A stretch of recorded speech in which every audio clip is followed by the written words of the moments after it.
All right. Good morning, everybody at 11:30. So we have now come to the dreaded 7.4 homework, and I was worried this day was coming. So let you know that first off, you're going to be afforded all of these formulas for testing purposes. You don't memorize these formulas. It's not what we're trying to do to you. This is a really important chapter because the world works, America works on compound interest, and that's how everything gets done. So it's really important to be able to figure out the business of where we are. This will also help you in like your future financial kind of attitudes and what you're dealing with that. So it's a really important lesson to learn so that you kind of realize how this stuff works. Unfortunately, Alex is extremely precise in how it wants its answers, and these formulas are a bit complicated to go through it and calculate. Okay, so we're going to go through how to do this stuff, and I tend to do this a little bit like inside out so that it all comes out kind of nicely. So we're going to go ahead and just take a look at what's going on here. So the first formula we have here is we have to figure out the future value of an investment that's being compounded, that's not simple interest. So almost always with this problem, A is equal to the future value. Okay. P is equal to our principal. Okay. R is equal to the APR. And as you do these, you'll get more familiar with how this stuff works. And N is equal to the number of compounding periods. So the most common compounding period is monthly, because that's how our credit cards work. And it's going to be 12 a lot of times. But it'll tell us in the problem what they actually want this to be. The biggest mistake that they will make is they will report to us the APR as a percentage. The first job that we have is to turn your R into a decimal. Okay, so let's go ahead and write down what they actually wanted us to have here. Okay, so let me go ahead and do this. So I've got some room, and we have a principal. So we have a principal of $114,000. That's a reasonable amount. I suppose everybody will get their hands on that. R is equal to 4.16%. We're not going to write that down. We're going to say this is 0.0416. That's the APR as a decimal, and it's really important to be able to do that.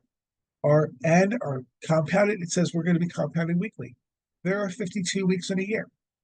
Okay? And the time that they want us to do this with is for 33 years. So let's go ahead and write down the formula. We'll put some numbers into this formula for us. Okay. So we're going to say our future value, A, is equal to P, 114,000. Actually, let me go ahead and do this the way that I would like to calculate it rather than just going through the whole thing. I know I'm going to have to calculate this middle part, and I know we're going to need an exponent at some point.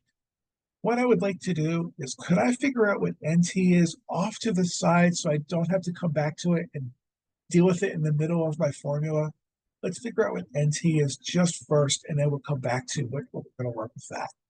So we're going to come over here, calculator, and we said we want what? We want 52 weeks in a year times, there was 33 years it was going to run for. Let's double check that. Okay. Oh, sorry, 33 years. So 52 times 33. I'm just going to write that off to the side because I don't want to interrupt my formula with having to do this. So we come back over here, 1716. Okay, so NT is 1716. All right. Now back to what we're doing. I always find it's easiest to deal with this part in the center first. So we're going to do 1 plus R over N. That's our first job here. So we're going to do, what's R over N? This is 0.0416 divided by 52. Go ahead and put that in the calculator, and then we're going to add 1 to it. Let me show you how that's going to look. Okay.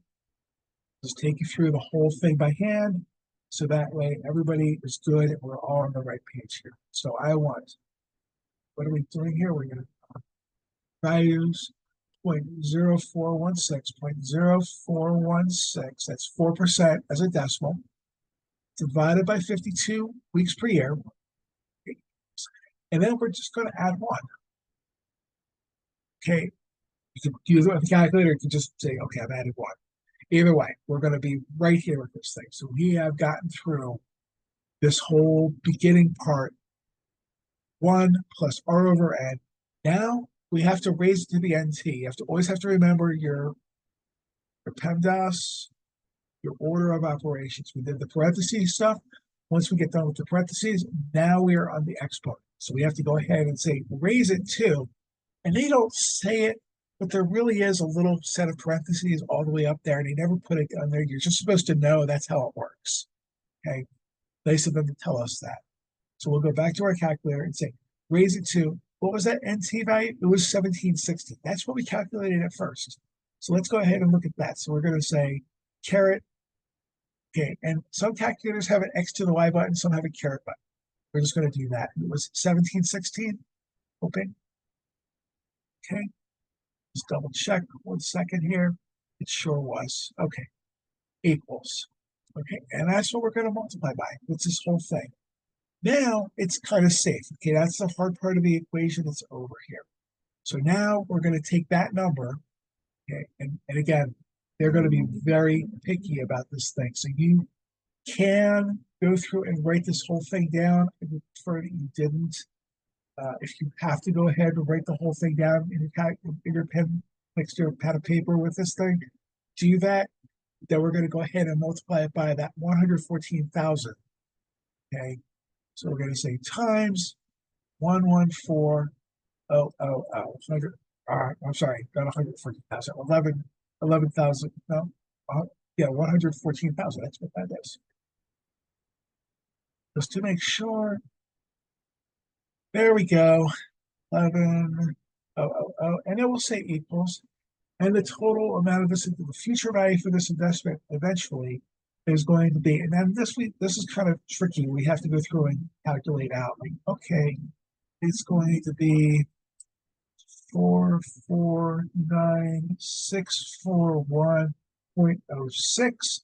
Count backwards. So we have $641, $449,641.06. Okay, that's what we're going to go ahead and enter into the calculator, the computer here. That's their future value for what this thing is absolutely worth. Okay, so the future value, and now we have to trust that I actually remembered this digit from the last time. 449,641. 449,641.06. They will get mad at me if it's just a little bit off. And believe you me, I have asked Alex, like, are you sure it has to be this precise all the time? I'm like, yes, it has to be this precise. That's how they do it. That's just how they're going to want this to work. Okay, so 449,641.06. And then later they're going to want to, what's the actual compound interest? We're going to subtract $114,000 from this so that we know how much interest there actually was. So let's go back to our calculator. And we're going to subtract off minus 114,000. Okay. And that does seem like a lot of money in interest. Okay, really does. So we are 335,641. We're just going to write this down. So here we have, let's see here, I'm sorry for this. We are going to have 335,641. You guys are going to be better at this because you're going to have you're going to do a pad of paper right next to everything. 0.06. Okay, so you will have to transfer everything from one side to the other side. You're not going to be restricted to like trying to juggle screens and figuring it out this way. So my interest rate is, let's go with 335,641, 335,641.06. Just double check it. 641.06.